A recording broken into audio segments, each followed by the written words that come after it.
จิตเป็นของละเอียดปัญชามิดังมิกเวจิตังจิตเดิมใจเดิมเป็นของใสสว่างอยู่เดิมรู้อยู่เดิมไม่มีครูไม่มีอาจารย์รู้เองแต่จะรู้เองเรื่องของจิตยะชาปัจจยังบวัตดังมานังวัตถุนังมีเวทันเตจักขุปะอุจจโกโสทานุมัตโกโดเรื่องของจิตถ้าเดิมมันคือไม่ใช่สัตว์ไม่ใช่คนไม่ใช่ของถ้าเดินจิตยะชาละถ้าเดินรู้อยู่เดิมแจ้งสว่างอยู่เดิมไม่มีสุขไม่มีทุกข์ไม่มีร้อนไม่มีหนาวเป็นผู้เดินจิตธรรมชาติแบบนั้นเจตสิกเป็นเรื่องของ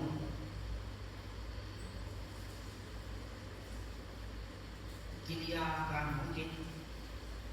เรียกว่าเจตสิกกิริยาจิตมีกิริยาเป็นเจตสิกถ้าจิตไม่มีกิริยาคือจิตล้วนๆจิตที่ไม่มีกิริยาเป็นจิตล้วนภวังค์เป็นภวังค์ของจิตนั่นออกจากภวังค์มาเจตสิกก็ออกตามหูตามตาตามจมูกตามลิ้นตามกายตามใจออกไปเรื่อยหลงส่วนหลงเงี้ยขาดสติหลงเกิดหลงตายหลงทุกข์หลงมองหลงไหนหลงเป็นคนมีสติ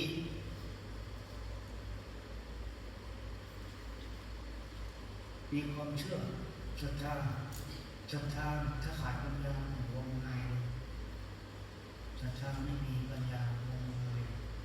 ทำอะไรก็ลงมามันขาดเหตุผล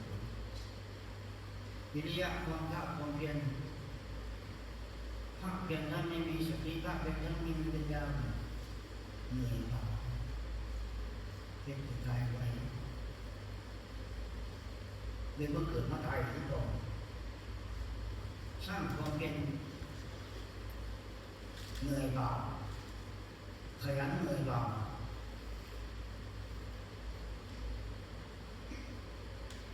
อินทรีย์แก่กล้าไม่ได้ยังมีศรัทธามีความภาคความเพียรแต่อินทรีย์ไม่แก่กล้าที่จะพวกเราด้วยหนาจะสร้างอินทรีย์มันแก่กล้าศรัทธาวิริยะสตินี่เป็นของสำคัญที่สุดเลยมีมากเท่าไหร่ยิ่งมีเสียงมีมากเท่าไหร่ยิ่งมีสติเป็นยังไงตั้งสติถึงมากกว่า60 ปีก็ได้เห็นแต่จะหายใจของหายออกตั้งสติโอ้กูว่าตายเลยไม่หรอกตั้งสติดูลมหายใจตัวเองหายใจเข้าปุ๊บหายใจออกปุ๊บตื่นเบิกบานสบายพุทโธรู้ผู้ตื่นผู้เบิกบานผู้สบายทำใจเป็นพุทโธมันยังบนลงไปทำนี่กับสิ่งเข้าใจสัจจะทำเลยขันโมหิโกและโมสังโฆไม่ลงไปหลงโลกหลงความจริงโลกเห็นนรกเป็นสวรรค์เห็นสวรรค์เป็นนรกเป็นดีเป็นชั่วเป็นชั่วเป็นดีเป็นสุขเป็นทุกข์เป็นทุกข์เป็นสุขมันเสี่ยงขันโมมีสติแล้วมันเสี่ยงต่อการมีชีวิตในโลกตั้งสติได้พวกนี้ขาดเสี่ยงไปหน่อยเรื่องหนึ่งมาได้สติแปลว่าเราได้สัมปชัญญะรู้ตัวเรารู้ได้ตลอดรู้ทางเข้าไปเรื่องของจิตเป็นเรื่องเร็ว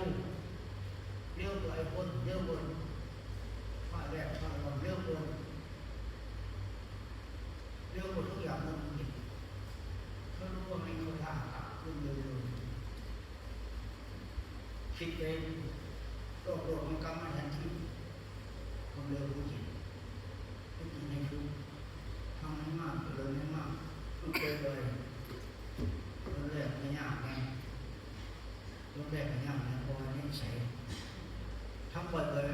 สัยนิสัยเคยโลภเคยโกรธเคยหลงขันว่าได้โลภได้โกรธได้หลงใจสิขาดหายมันจะอยู่ผู้สังสมนั่นร่างกับกันยึดถือของกูขันว่าได้ว่าของกูใจสิขาดหายมันนิสัยมันเอ็ดทำไปก่อนเป็นนิสัยต้องให้เปลี่ยนนิสัยนิสัยผู้รู้กินอยู่เบิกบานสบายนิสัยไม่แบกไม่หามนิสัยไม่หนักอกหนักใจนิสัยเบาอกเบาใจเราเรียกยากมันชำนาญเลยมันเป็นนิสัยหมดขนาดเขานั่งสมาธินั่งเพราะหน้าเนี่ยชำนาญชำนาญในวสีว่าของจิตชำนาญการครอบกันชำนาญการรวมว่าชำนาญกันเช่าว่าจิตใจมันทั้งบ้าไม่บ้ามันรู้อยู่จะมันยอมมากรู้ว่าคุณชาจะมันมากหัวบดีจะมันออกเห็นหัวอยากไปดีจะเห็นบดีอันนี้เป็นนิสัยมันจะเปลี่ยนใหม่เปลี่ยนลมกติเปลี่ยนลมการใหม่เปลี่ยนนิสัยใหม่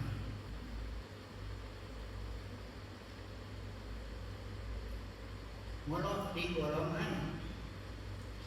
คือเอาเนี่ยมันดีกว่าสุขก็ดีกว่าทุกข์คือเอาเนี่ยมันดีกว่าบุญก็ดีกว่า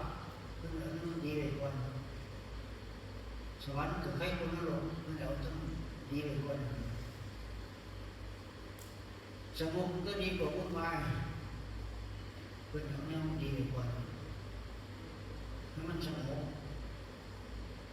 งบจากอารมณ์ดีสงบจากความรู้ความน่าสงบจากความว่ามองในธาตุในขันธ์มองในกิเลสทั้งห้าปัญหามันมีอยู่เจ้าห้องหาวิธียับยั้งเลยจะดีมากก็ได้เป็นอินทรีย์เป็นพลังสติสมาธิคือตั้งใจมั่นถ้ามันสมาธิไม่มีศรัทธาสมาธิไม่มีปัญญาสมาธิไม่มีวิริยะมันเกิดหนักแน่นมั่นคงจนเกิดสายมุ่งพิจารณาเลยของกูขึ้นล่ารับการเป็นพญานาคคือมีดิบคนไฟเด่นเองดิบของมันก็มีมันดิบของสมาธิต้องให้มีปัญญาต้องให้มีอันอื่นด้วยสมาธิดีแต่มันถ้าสมาธิมากเกินไปไม่มีอื่นการไม่มีอื่นพวกมันก็ไม่ดู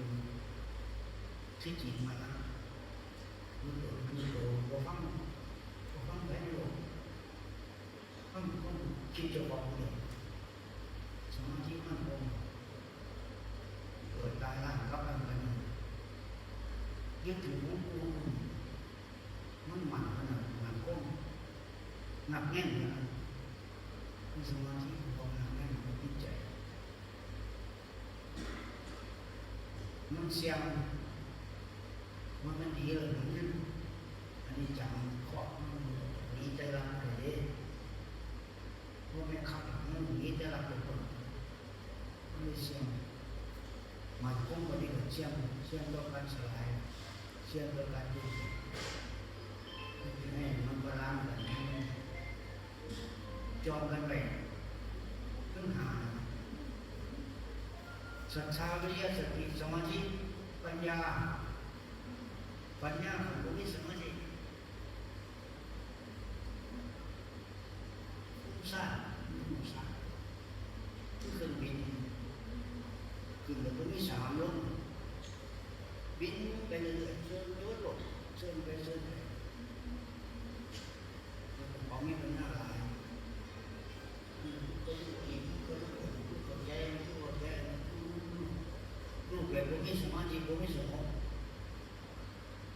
คือเครื่องบินก็มีสนามลมมันแน่นอนว่าสิเครื่องบินก็มีสนามลมเบิ้ลน้ำมันรถเซ็กเลยสติดีที่สุดศรัทธาวิริยะสติสมาธิปัญญาเป็นพลังมันจึงเป็นอินทรีย์เป็นบารมีเรื่องของจิตใจก็นะครับเรื่องของอภิธรรมที่เราใส่มีธรรมะมีอภิธรรม42,000 ครั้งในอภิธรรมเดียวเรื่องของจิตของใจเรื่องของกิริยาอกิริยาจิตใจมีกิริยาออกไปถ้าจิตใจไม่มีกิริยาเป็นเพราะว่ามีทางรู้ผลเรื่องปัจจัยกรรมเรื่องตัวเองนิพพานังปรมังสุขขังไผละสุขนิพพานังปรมังสุญญังไผละสุขที่บอกเองจะเข้าใจเองสิเป็นบอลในคนนั่นก็ดูคนหนักคนร้อนเลยถ้าเราฝึกตัวเองหัดตัวเองทำบ่อยๆเข้าใจชีวิต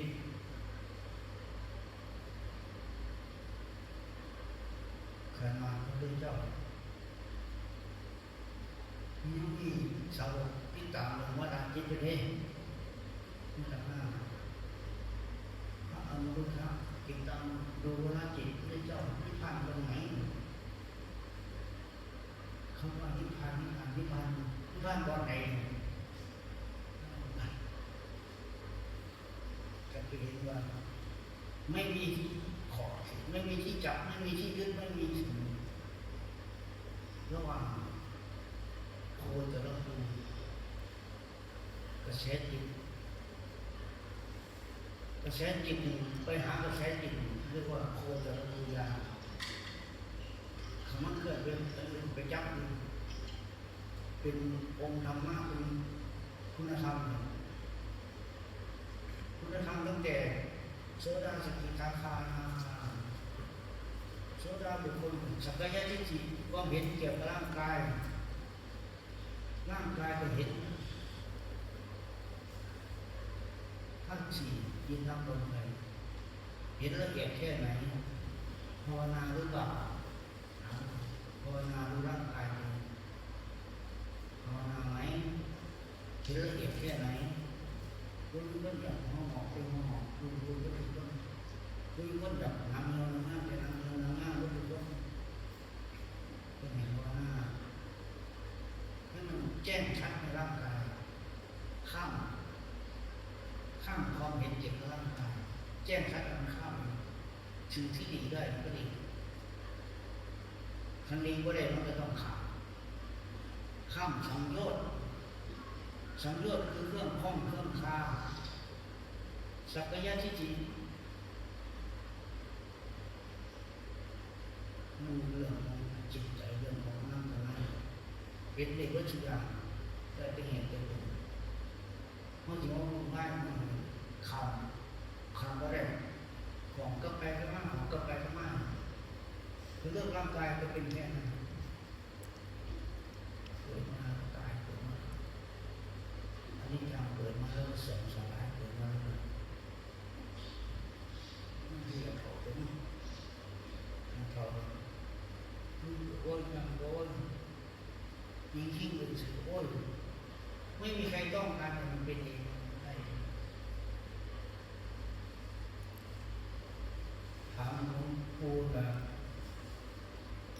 โอ้ยกันเขาแล้วปะนี่ไปสิว่า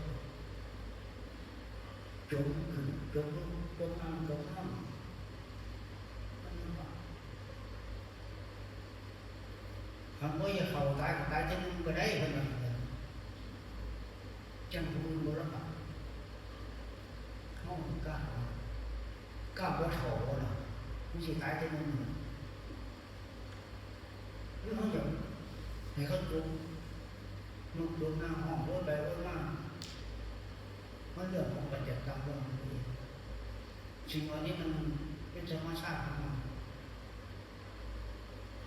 เพราะจะทุกข์หน้าเพื่อนให้ข้ามสังโยชน์เพื่อนให้ข้ามไปละเอียดและข้ามไป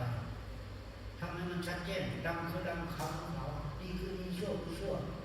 สุขคือสุขทุกข์คือทุกข์แม่นยำขาเลยยังไม่ว่ามันดำขาวมันดีน้ำเกลือมันทุกข์ยังมันไปมันหนุนปากมึงก็ไปสอนบางโกงมาแล้ว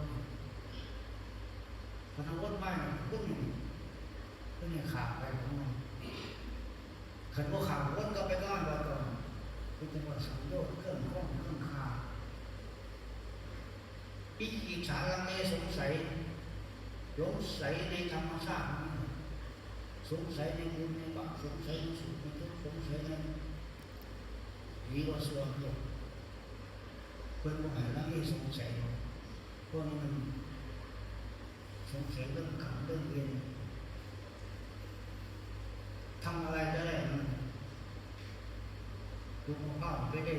ม่วงไปไหนมันไปไหนมันคือเป็นอย่างที่คือเป็นอย่างที่ขัดสงสัยหัวเนี่ยสงสัยต้องรู้ขึ้นเป็นตับเป็นไก่อะไรเนาะคอยว่าเด็กกินยังไม่เลยกินตับกินข้าวกินน้ำมันก็เป็นเป็นน้ำอะไรใจ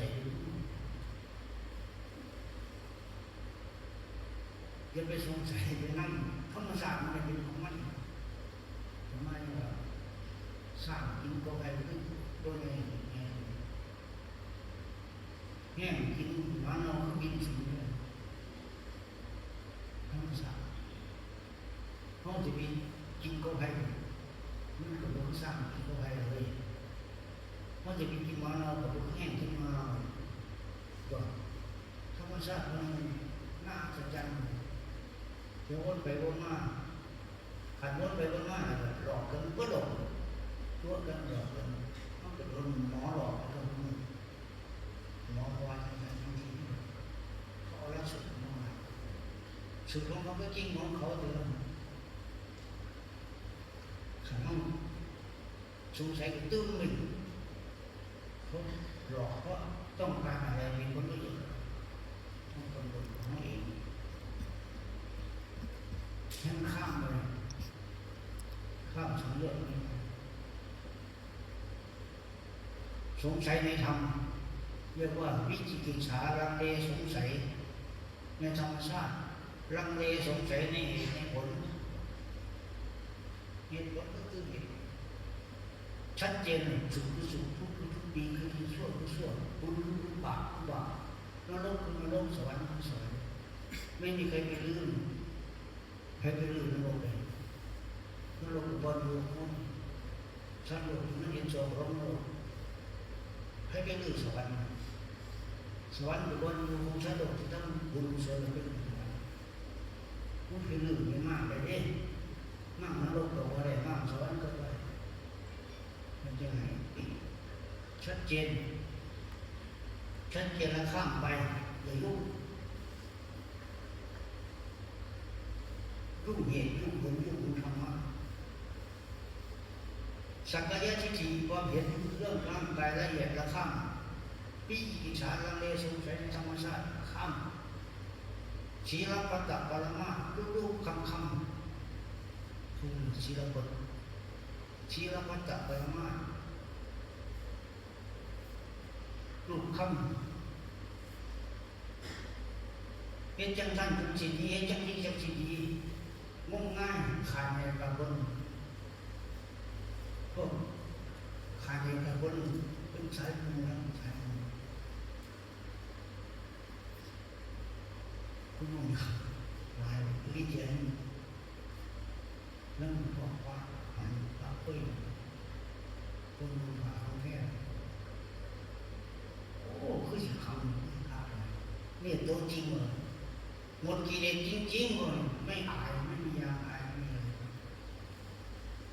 นี่แหละของแค่นี่แหละพวกลูกค้าในขอปฏิบัติชักช้าเริ่มใสมาก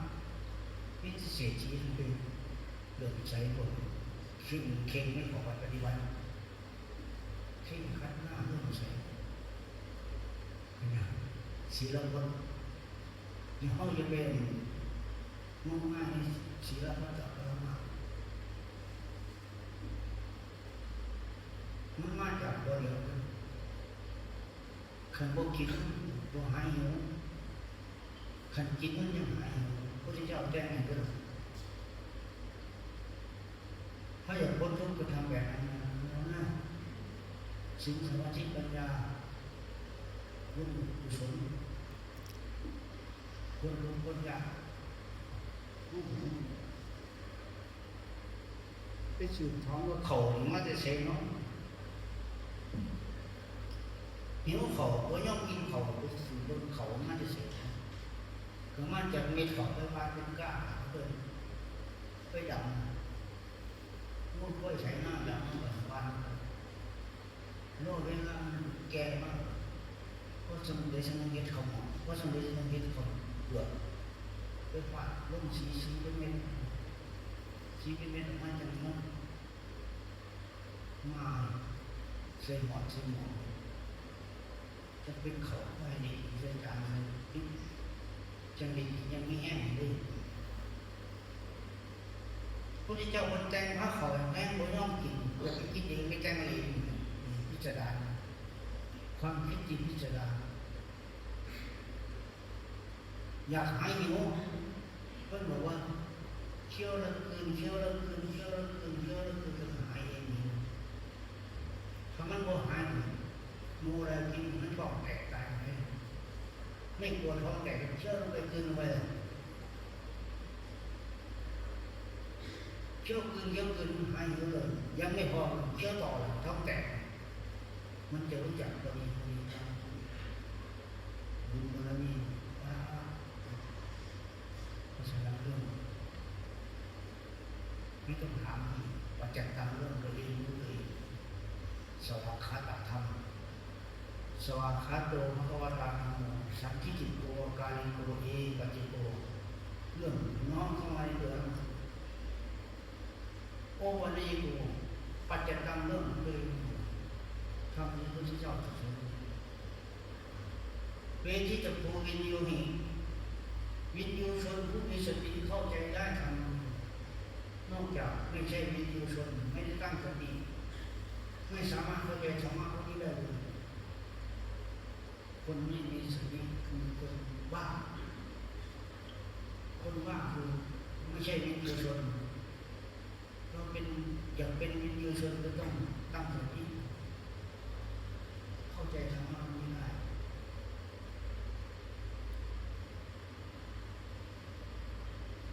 มันก็มีแค่นั้นหายแปลกชีวิตหลายเขาเอาไปว่าตั้งสติหายใจเข้าพุทหายใจออกพุทโธคือผู้รู้ผู้ตื่นผู้เบิกบานผู้สบายรู้ว่าธาตุสี่ขันธ์ไม่ใช่สัตว์ไม่ใช่คนไม่ใช่เราไม่ใช่เขารู้ว่ารูปธรรมคือสิ่งที่เห็นด้วยตาเปล่าเอ็กซเรย์ส่องกล้องเห็นเรารูปธรรม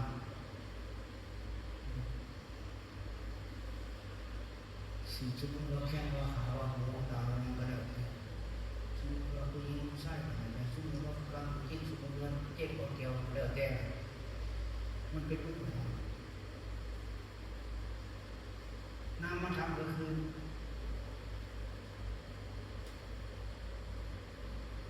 ไม่มีตัวไม่มีตนไม่จะชื่อแต่มันสามารถบังคับสามารถให้เราเป็นว่าได้สามารถทรมานเราได้เวทนาสัญญาสังขารต่างๆสร้างความรำคาญเราได้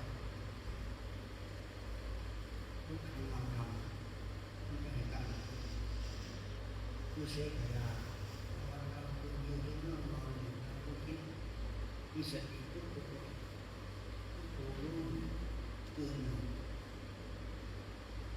เบิกบานเราเป็นตัวบริษัทนี้เป็นปฏิบัติการตามศาสนาพุทธเจ้าลงรถเสียแรกรถเสียดวงการพุทธะดวงการพุทโธไปไหนมาไหนก็พุทโธอยู่ดีๆ บริษัทอื่นต่างจริงเป็นด้วยเกิดบริษัทนี่บริษัทในโลกบริษัทการค้าต่างอาจจะด้วยก็ได้เก่งขาดทุนเลยก็ไม่เลยจะบริษัทอื่นก็ไม่ขาดทุนเลยไม่เจอก็ได้อย่างเดียวก็ไม่ขาดทุนเลยรู้ได้ไงก็ได้เราเป็นผู้เจ้าบริษัทตั้งอกตั้งใจให้ตามแนวทางพุทธตามแนวทางของศาสนาเข้าใจทุกคนทำมาทำเข้าใจทางสิ่งต่างๆไม่ใช่สัตว์ไม่ใช่โลกไม่ใช่โลกโลกไม่เสื่อมมันก็บอกเสื่อมนั่นโลกเดือดมันก็บอกเดือดนั่นมันก็เป็นไม่มีหุ้นส่วนไม่มีหุ้นส่วนในโลกทุกเรื่องของโลกทุกเรื่องของโลกมันบริปากไปหรอกนี่น้ำลงให้มันก็เดี๋ยวว่าดีมันส่วนมันไปบอกเองคือขับทุกเขาบอกเองทุกเขาบอกเองสุขทุกข์เป็นเรื่องของความหลงพาพูดความหลง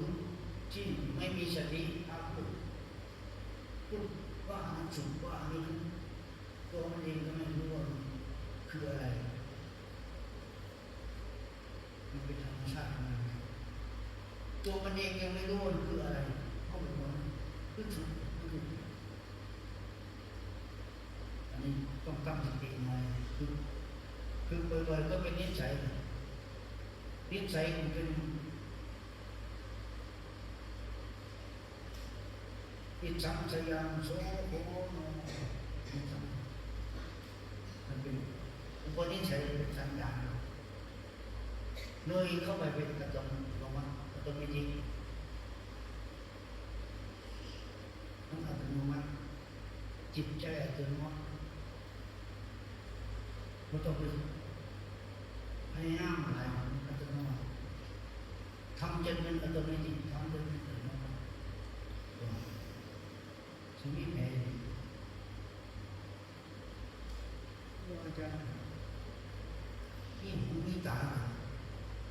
เพิ่งก็อยากเห็นของน้ำเหมือนกันเพิ่งก็อยากฟังของมันเหมือนกันหูคนบนหนวกตาคนบนบอดคนรู้เป็นเลยที่ตาหูจมูกลิ้นกายใจเรื่องเสียงต่อเสียงตัวนั่งเสียงตัวเสียงเพาะบอกเสียงนั่งเสียงอะไรอุ่นมาก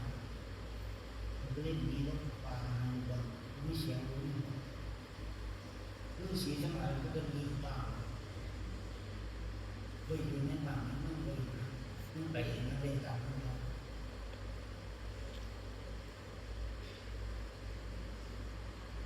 ทำให้มากเกิดให้มากอายุก็เห็นเวลามันสั้นเวลามันน้อยอายุต้องสั้นเข้ารักษากายวาจาเป็นศีลเป็นธรรมรักษากายวาจาให้เรียบร้อยเป็นศีลกายสังขารก็คือลมหายใจร่างกายอยู่ได้เพราะลมหายใจหายใจเข้าหายใจรักษากายเป็นศีลมึงมาเป็นเกิดมีสิ่งนั้นมันหัวเศร้าหายใจแล้วก็มีสิ่งหัวค่อยก็มีสิ่งกัน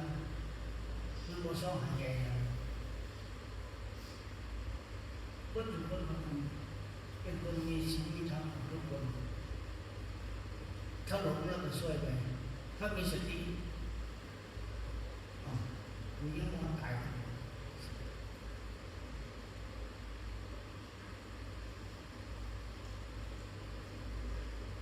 เพราะฉะนั้นเรื่องร่างกายคือเรื่องหายใจวจีสังขารวันกายสังขารคือเรื่องหายใจวจีสังขารความรู้ความคิด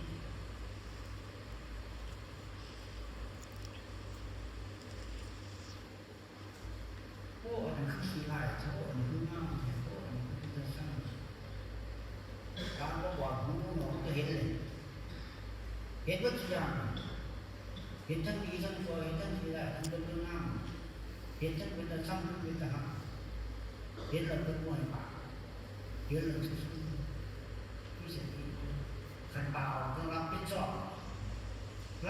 บตัวเองว่าเป็นโทษหรือไม่มีโทษทั้งพูดออกมาไม่มีโทษเป็นบุญเป็นกุศลบารมีพูดอรหังสัมมาสัมพุทโธว่าบุญโทษท่านกล้าขอพ่อคุณแม่บุญโทษนี้คือเป็นจะสร้างคือขี้ไรคือจะมุ่งหน้ารับผิดชอบคือของรับผิดชอบคำพูดเองถ้ามันมีโทษผิดจริงถ้ามันไม่มีโทษก็ได้ทำงานโดยสิ่งนั้นเป็นเรื่องว่าปากดีคือไม่ว่าปากดีคือมีสีแก่ปากแตกผิดจริงอันนี้เป็นวจีกรรมวจีสังขารมโนสังขารคือเจตนาจิตเดิมใจเดิมมันไม่มีสุขไม่มีทุกข์ไม่มีดีไม่มีชั่วไม่มีมืดไม่มีแจ้งแต่จิตเดิมใจเดิมมันใช้สว่างเดิมรู้อยู่เดิมมันมีกิเลสข้อมมองเขินบอกนั่นมันเลยจิตเกิดสองมองมันก็เลยจิตเดิมใจเดิมมันหายไม่ได้จิตทุกไม่จะสองมองไม่จะส่งสารเพราะขาดสติถ้ามีสติแล้วจะเป็นจิตเป็นธรรมปกติกายปกติวาจาปกติของใจไม่เจตนาลดหัวลงจากนั้นช่องแห่งคอยพ้นตัวหรือว่าแห่งตัวช่องแห่งเจตนาเป็นกรรมนี้เจตนาหังกเวกรรมวดามิคันวิภาคสาตัดสินคันวิบากเราตัดสินไม่ได้เป็นขืนร่มขืนสันก็มันเป็นบาปตัดสินคนสติบดีพูดบอกว่ามันบริเจตนาสิจิตหมายมันสติบดีสิเอาเราลุงเท่าไม่ถึงการเลยทำด้วยเจตนาบริสุทธิ์เบาลงกำเวรเบาลงเพราะฉะนั้นจึงรักษากายวาจาใจมันเป็นสิ่งที่ทำก็เห็นไปเรื่อยเรื่องหัวใจท่าพิเศษท่าเร็วที่สุดถ้าเราไปช่างเลยถึงทางเสียอันถ้าเร็วเพราะเขาลงบอกให้เร็วเลยยิ่งปัญญาบารมีให้สร้างบารมีด้วยปัญญาผู้โชคดีเลยเกิดมาในยุคพระโคดมผู้โชคดีที่สุดเทศนาวสานีเห็นว่าสุขมันเกี่ยวกับเอง